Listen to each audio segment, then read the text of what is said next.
Hello mga ka-J-Vlog, welcome ulit sa panibagong video at sa video na to, i-game test natin itong super duper budget smartphone ni Tecno, ang Tecno Spark Go 2024. Maganda kaya to? Tara mga ka-J-Vlog, check natin.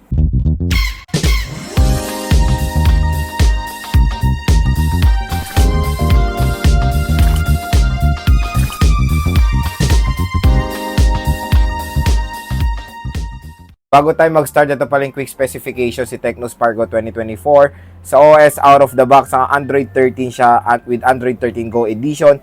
Sa chipset, meron siya Unisoc Tiger T606. Meron siya octa-core CPU na merong clock speed na up to 1.6 GHz and sa GPU nakamali G57 siya. Meron siya 4GB of RAM and 128GB of internal storage.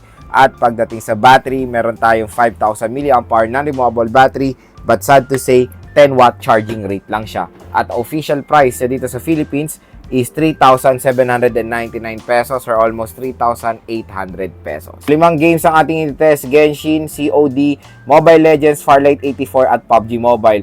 Since saka Android 13 Go Edition to, hindi ko ma-install yung Asphalt 9 and NBA 2K20. So yan, medyo may limitation talaga pag naka-Go Edition. Pero nakakatuwa kasi sa ibang smartphone na naka-Go Edition or mababang RAM, hindi ko ma-install yung Genshin, pero dito naman sa Tecno Spark Go 2024, na-install natin yung Genshin Impact. So, tatry natin yan later on. So, first na lalaruin natin is Farlight 84. Set natin yung settings niya. So, ang available settings niya is pinakamata sa graphics ay balance. Available naman yung extreme frame rate tapos resolution ay. Try lang naman natin.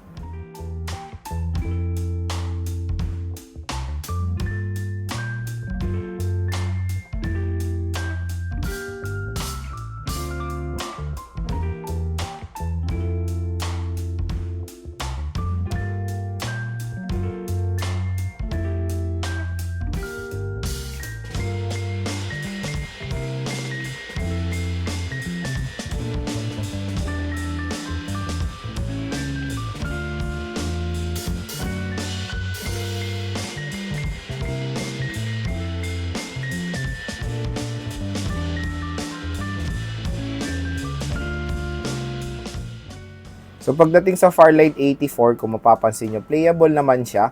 So, sa sinet natin siyang balance graphics mga ka-J-Vlog, medyo hindi ganun kaganda yung graphics niya, medyo blurred. So, siguro ganito pag nakabalance. Pero sa ganitong settings, nakakalaro naman tayo na mabuti. May mga slight frame drops, pero super manageable naman siya dito sa Tecno Spark Go 2024.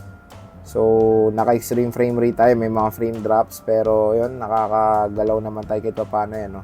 Okay rin naman yung rotation niya. Pero yun, nakakalaro naman tayo kahit paano dito sa Farlight 84, dito sa Tecno Spark Go 2024. Biruin nyo, ganun kamurang smartphone ay nakakalaro ng Farlight 84. So, next naman is PUBG Mobile. Set natin yung settings niya. So, graphics natin nasa HD at ang frame rate natin nasa high.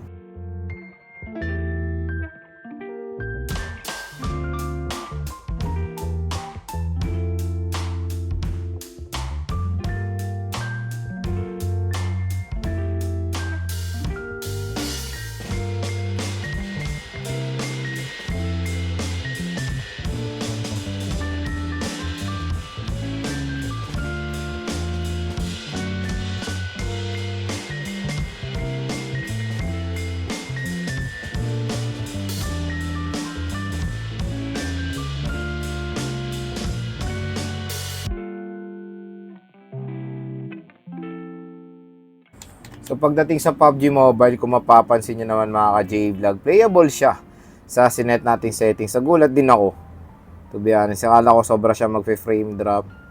Pero yun, nakakalaro naman tayo kahit papano, kahit may kalaban tayo dito sa PUBG Mobile mga ka-J-Vlog. Ayan, okay yung performance niya. Merong mga frame drops tayo na experience from time to time. Pero nakakatuwa, manageable naman siya. Ayan, kung makikita nyo kanina, meron tayong mga kalaban. Pero okay naman. Na-handle naman kahit paano ni Tecno Spark Go 2024. Ay, so next naman is COD. Ito yung settings natin both sa Battle Royale and sa multiplayer.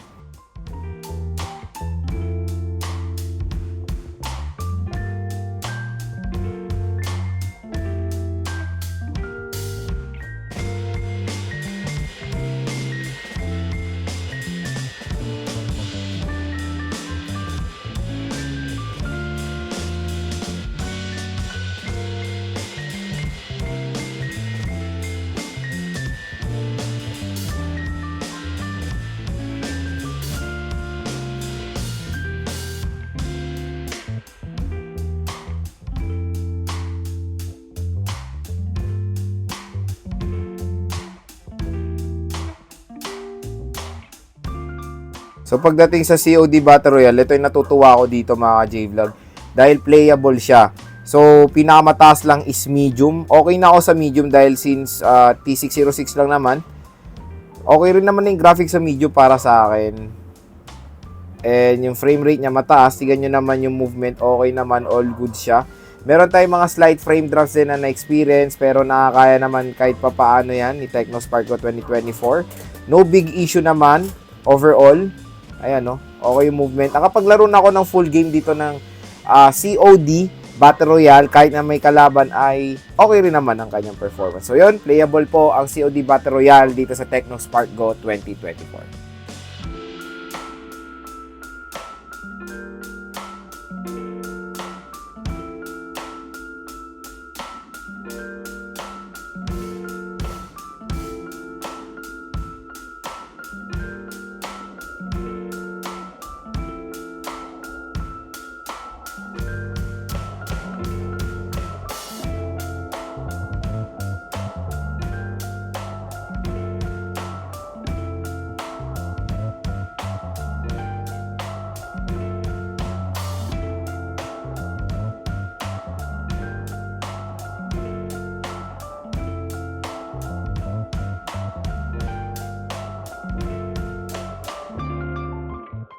So pagdating sa COD multiplayer, ayan, playable din siya dito sa Tecno Spark Go 2024 sa medium graphics. Pero syempre pag naglalaban tayo or may kalaban, meron tayong mga frame drops na experience. Pero movement overall okay naman no? Smooth naman yung pag-rotation natin ng ganyan. Nakaka-experience lang tayo ng frame drop pag may kalaban or action na nangyayari. Pero super minor lang naman mga ka-J-Vlog. Tignan nyo. Diba? All goods din ang COD dito. Lalo na sa kanyang presyo. Paniguradong matutuwa rin naman kayo sa performance niya. Next naman is Genshin. Ngayon, set lang naman natin sa pinakamataas since test naman to, diba? So, tingnan lang natin kung ano ang performance niya sa mataas sa settings. So, graphics high, 60 FPS. I-load lang natin yung motion blur. Ayan, gumanda-ganda yung graphics yung sinet natin sa high.